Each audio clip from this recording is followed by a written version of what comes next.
పూజలు అందుకుని తీరాలి. ముందు తల్లిదండ్రులు పూజిస్తే ఈ లోకంలో సుఖం, చచ్చాక సగసుఖం వస్తాయి. ఎవరికైనా ఉద్యోగం కావాలనుకుంటే ఒక 9 రోజులు అమ్మకి పూజ చేయండి, నాన్నకి పూజ చేయండి, ఉద్యోగం రాకపోతే నన్ను అడగండి. తల్లిదండ్రులని నిత్యం పూజించే వాళ్ళకి 9 రోజుల్లో ఉన్నత పదవి వచ్చి తీరుతుంది. భక్తితో పూజించాలి, శ్రద్ధతో పూజ చేయండి. అప్పుడు మీరు ఏ ఇంటర్వ్యూలకు వెళ్ళినా అందులో విజయం పొందుతారు. ఇది నేను చెప్పిన మాట. మహాభారతంలో చెప్పబడిన నీతి కూడా భీష్ముడు ధర్మరాజు వంకతో మనకి చెప్పాడు. తల్లిదండ్రులు పూజించు, ముందు భుక్తి, ఆ తర్వాత ముక్తి లభిస్తాయి.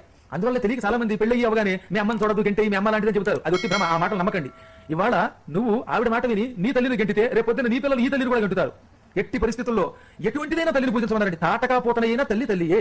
తల్లిని మాత్రం ఎట్టి పరిస్థితుల్లో గౌరవించవలసింది. అలాగని భార్యస్థానం విడిచిపెట్టమని కాదు. కానీ తల్లి ఇవాళ మళ్ళీ రేపు రమ్మంటే రాదు.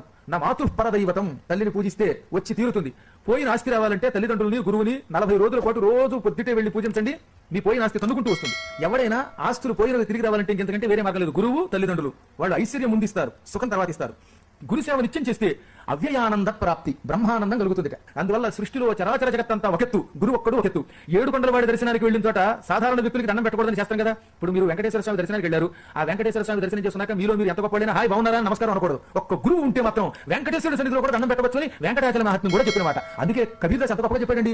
గురు గోవింద దోవు కడే కాకే లాగోపాయ్ బలిహారీ గురు ఆపునే గోవింద దియో బతాయ్. నా ఎదురుగుండా గురువు గోవిందుడు చెరో పక్కన నిలబడ్డారు. అప్పుడు ఆ ఇద్దరిలో ముందు ఎవరికి నమస్కరించాలా అనుకున్నట్ట కబీరు ఒక క్షణకాలం ఆగి గోవిందుడికి నమస్కరించకుండా ముందు గురువుకి నమస్కరించాడు. ఎందుకని? అసలు గోవిందుడు అనేవాడు ఉన్నట్టు నాకు ఎవరు చెప్పారు? గోవింద గోవింద గోవింద అనమన్నది ఎవరు? మా గురువు గారు. కాబట్టి ముందు గురువుకి నమస్కరించి గోవిందుడికి నమస్కరిస్తానన్నాడు. ఎంత గొప్ప మాట చూడండి. ఏ పురాణం చూడండి, గరుడ పురాణం చూడండి, స్కాంద పురాణం చూడండి, వెంకటాచల మహాత్మ్యం చూడండి, భారతం చూడండి, ఎక్కడైనా సరే ఏం చెప్పారు తెలుసా? దేవతాలయాలలో ఎవరికి నమస్కరించకూడదు. అలాగే తల్లికి తండ్రికి కూడా. ఒక్క గురువు మాత్రం ఈ దేవతా స్వరూపం కంటే గొప్పవాడు. గురో రుష్టే శివో నచ శివే రుష్టే గురుస్త్రాత. దేవి భాగవతం ఎంత అద్భుతంగా చెప్పిందో తెలుసా? శివపురాణంలోనూ చెప్పారు. శివుడికి కోపం వస్తే శివుడి కోపం నుంచి నిన్నెవరు రక్షించగలరు అంటే గురువు రక్షిస్తాడు అని చెప్పాడు శివుడు. నాకు కోపం వచ్చిందో నా నుంచి అంత తేలిగ్గా మిమ్మల్ని ఎవరు రక్షించలేరు. మీరు గురువుని పెట్టుకోండి, మీ గురువు మిమ్మల్ని రక్షిస్తాడు. అదే గురువు గారికి కోపం వస్తేనో నేను రక్షించలేను అన్నాడు ఆయన. అంటే ఇప్పుడు శివుడి స్థానం గొప్పదా, గురు స్థానం గొప్పదా ఆలోచించండి. శివుడు చెప్పిన వాటిని. శివుడికి కోపం వస్తే గురువు రక్షించగలడు, కానీ గురువులకు కోపం వస్తే శివుడు కూడా రక్షించలేడు. కనుక గురువుని భక్తితో పూజిస్తే వాడికి బ్రహ్మానందం కలుగుతుంది, శాశ్వత కైవల్యం కలుగుతుంది, సుఖం కలుగుతుంది, దుఃఖం నశిస్తుంది.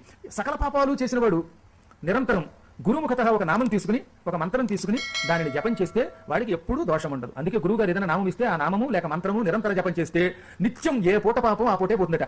సంధ్యావందనంలో యదన్నాత్ కురుతే పాపం తదన్నాత్ ప్రతిముచ్యతే, యద్రాత్ర్యాత్ కురుతే పాపం తద్రాత్ర్యాత్ ప్రతిముచ్యతే అని మంత్రం ఉన్నది. ఏ ఉదయం పూట పాపం ఆ ఉదయం పోగాక, ఏ రాత్రి పాపం ఆ రాత్రికే పోగాక. ఇది పోవాలంటే దానికి ఒక మూల మార్గం ఏమిటో చెప్పాడు ఇందులో. నిత్యం గురువు గారు ఇచ్చిన ఒక మంత్రం, ఏదో ఒక అద్భుతమైన వ్యక్తిని గురువుని ఆశ్రయించి ఒక మంత్రం పొంది ఆ మంత్రాన్ని ఆయన చెప్పినట్లుగా సర్వకాల సర్వావస్థలలో చేసుకునే వాడికి ఏ పూట పాపం ఆ పూటే తొలగిపోతుంది.